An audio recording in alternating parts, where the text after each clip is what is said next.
സ്റ്റുഡൻസിൻ്റെ പ്രതിഷേധവുമായി ബന്ധപ്പെട്ടിട്ട് ഒരുപാട് മിസ്ഇൻഫോർമേഷൻ വീഡിയോസ് ഇപ്പോൾ സോഷ്യൽ മീഡിയയിൽ പ്രചരിക്കുന്നുണ്ട്.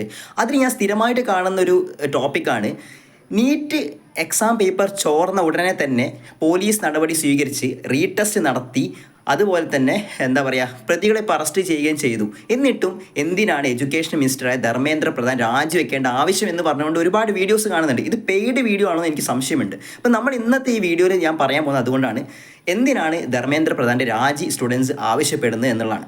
അപ്പോൾ വീഡിയോയിലേക്ക് എല്ലാവർക്കും സ്വാഗതം. ധർമ്മേന്ദ്ര പ്രധാൻ എഡ്യൂക്കേഷൻ മിനിസ്റ്റർ ആയതിനു ശേഷം ഇത് ആദ്യമായിട്ടല്ല നീറ്റിൻ്റെ ക്വസ്റ്റ്യൻ പേപ്പർ ചോരുന്നത്. 2024 സമാനമായിട്ട് നീറ്റ് എക്സാമിനേഷൻ പേപ്പർ ചോർന്നിട്ടുണ്ടായിരുന്നു. അന്ന് ഇതുപോലെ തന്നെ ബീഹാറിലും ജാർഖണ്ഡിലൊക്കെ 50 ലക്ഷം വരെ മുടക്കി വിദ്യാർത്ഥികൾ ക്വസ്റ്റ്യൻ പേപ്പർ വാങ്ങുകയുണ്ടായി. അതും ബന്ധപ്പെട്ട് ഒരുപാട് അറസ്റ്റ് നടന്നു. അതുകൂടാതെ ഗ്രേസ് മാർക്ക് അനാവശ്യമായിട്ട് സമയം ലേറ്റായി എന്ന് പറഞ്ഞിട്ട് കുറച്ച് പേർക്ക് സെലക്റ്റീവായിട്ട് ഗ്രേസ് മാർക്കുകൾ കൊടുത്തതും വലിയൊരു വിഷയമായിരുന്നു. പിന്നീട് അത് കോടതിയിലൊക്കെ പോയി കോടതി പറഞ്ഞു ഒരു വലിയ ലീക്കല്ല, റീടെസ്റ്റിന് ആവശ്യമില്ല എന്ന് പറഞ്ഞിട്ട് അത് ഒഴിവാക്കുകയാണ് ഉണ്ടായത്. പിന്നെ UG നെറ്റ് പരീക്ഷ കേന്ദ്ര സർവകലാശാലകളിലേക്ക് ടീച്ചർക്കുള്ള അഡ്മിഷൻ പരീക്ഷയായ UG നെറ്റ് അതിൻ്റെ ക്വസ്റ്റ്യൻ പേപ്പറും സമാനമായിട്ട് ലീക്ക് ഉണ്ടായ ഒരു പ്രശ്നമൊക്കെ ഉണ്ടായിരുന്നു. എക്സാം നടത്തി അടുത്ത ദിവസം തന്നെ എക്സാം ക്യാൻസൽ ചെയ്യുന്നൊരു ചരിത്രം തന്നെ നമ്മുടെ എഡ്യൂക്കേഷൻ മിനിസ്റ്റർ സൃഷ്ടിച്ചു എന്നുള്ളതാണ്. ധർമ്മേന്ദ്ര പ്രധാൻ തന്നെ കൊണ്ടുവന്ന ഒരു എക്സാമാണ് CUET എന്ന് പറഞ്ഞ എക്സാമിനേഷൻ. അതായത് ബിരുദ പ്രവേശന പരീക്ഷയാണിത്.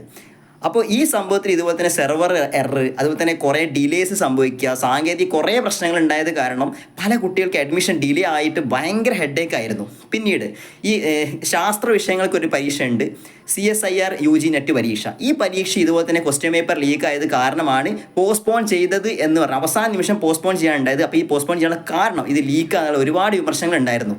ഇങ്ങനെ ഒരുപാട് എക്സാമിൻ്റെ JEE എക്സാം എഞ്ചിനീയറിംഗ് പരീക്ഷയുടെ എക്സാം ഇതിന് ആൾമാറാട്ടം നടന്നു എന്ന് പറഞ്ഞതും സെൻറ്റർ അവസാന നിമിഷം മാറ്റി എന്നൊക്കെ പറഞ്ഞിട്ട് ഭയങ്കര പ്രശ്നം അതുമായി ബന്ധപ്പെട്ടുണ്ടായിരുന്നു. ഇനി ക്വസ്റ്റ്യൻ പേപ്പർ ലീക്കേജ് മാത്രമല്ല, ധർമ്മേന്ദ്ര പ്രധാൻ എഡ്യൂക്കേഷൻ മിനിസ്റ്റർ ആയതിനു ശേഷം കൊണ്ടുവന്ന ഒരുപാട് മാറ്റങ്ങളൊക്കെ ഭയങ്കര വിവാദമായിട്ടുണ്ട്. അത് ഈ വീഡിയോ ലെങ്തി ആക്കാൻ പറ്റില്ല, അതുകൊണ്ട് ചുരുക്കി പറയാം. NCERT സിലബസിലുള്ള മാറ്റം, ഡാർവിൻ്റെ സിദ്ധാന്തം, അങ്ങനെ എന്താ പറയുക മുഗൾ ചരിത്രം, അങ്ങനെ കുറേ ടോപ്പിക്സ് ഒക്കെ ഇയാൾ ഒഴിവാക്കിയിട്ടുണ്ട്. സേഫ്രണൈസേഷൻ എന്ന പരാതിയുണ്ട്. ഇതുകൂടാതെ നാഷണൽ എഡ്യൂക്കേഷൻ പോളിസിയുടെ ഭാഗമായിട്ട് എന്താ പറയുക അധ്യാപകരുടെ എണ്ണമോ സാങ്കേതിക മികവോ കൂട്ടാതെ ബിരുദം കോഴ്സൊക്കെ 4 വർഷമാക്കിയൊക്കെ ഭയങ്കര പ്രശ്നമായിട്ടുണ്ടായിരുന്നു. പിന്നെ ഗവേഷണ ഫെലോഷിപ്പ് നിർത്തലാക്കൽ, അതായത് ന്യൂനപക്ഷ വിദ്യാർത്ഥികൾക്ക് അനുവദിച്ചു കൊടുത്ത മൗലാന ആസാദ് ഫെലോഷിപ്പ് ഒഴിവാക്കി. ഇങ്ങനെ പറഞ്ഞു പോവുകയാണെങ്കിൽ ഇഷ്ടം പോലെ സംഭവങ്ങൾ പറയേണ്ടി വരും. എനിക്ക് ഈ വീഡിയോ തികയില്ല, ഇത് റീലാണ്, അതുകൊണ്ട് ഞാൻ ചുരുക്കുന്നു. ഇനി നിങ്ങളോടൊരു ചോദ്യം ചോദിക്കട്ടെ, ഇത്രയും പ്രശ്നങ്ങൾ ഉണ്ടായിട്ടും എന്തുകൊണ്ടാണ് BJP ധർമ്മേന്ദ്ര പ്രധാൻ്റെ രാജി ആവശ്യപ്പെടാത്തത്? കമൻ്റായിട്ട് നിങ്ങൾ ഉത്തരം എഴുതുക. കൂടുതൽ ഇതുപോലത്തെ വീഡിയോസ് കാണാനായി ഫോളോ ചെയ്ത് വെച്ചു.